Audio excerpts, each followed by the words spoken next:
So this bumper had a dent in it and some chips to the paintwork into the plastic where it's hit a wall. But what we're left now with is some fine, really shallow chips in there. I don't want to sand the bumper anymore, take any more plastic off, because you're just taking the integrity of the bumper away. So what I'm going to do now is give this a really fine skim with some UV putty. And I'm going for UV putty because it does stay flexible, and the types of chips I'm filling in here, or the damage, is so small it won't make a difference whether I'm using a UV putty or a plastic putty.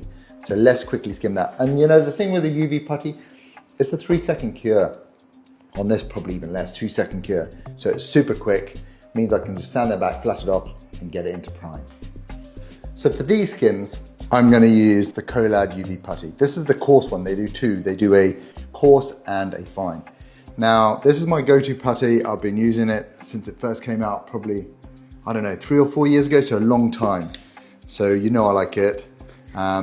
Just a little plastic spreader. We don't need a lot of this product on there. You've got to work quickly because it cures really quickly, even without the lamp. So all I'm doing is I'm literally just going over these little chips.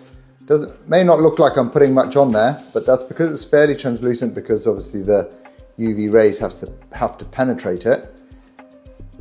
But what I'm doing is just filling in the top of them, and then we'll just sand this back with 240. We don't need to go any coarser than that.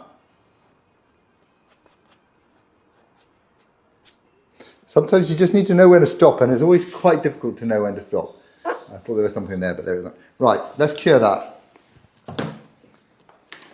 So, glasses, it's always advisable that you wear UV protection on your eyes to protect them. I'm working with the Collad fast curing system. You just switch it on the back there, you can hear the fans kicked in. And we're looking at about sort of 2 to 3 seconds on each section.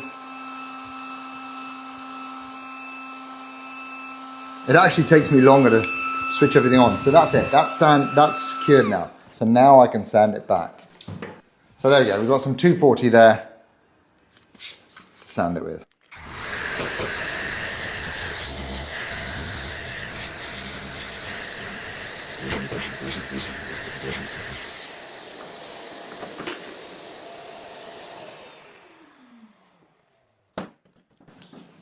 And that's why I like using UV cured products, because it's just so quick, it saves so much time. If you have any questions, you need to know any more information, put them in the comments down below, and as always, I'll be happy to answer them.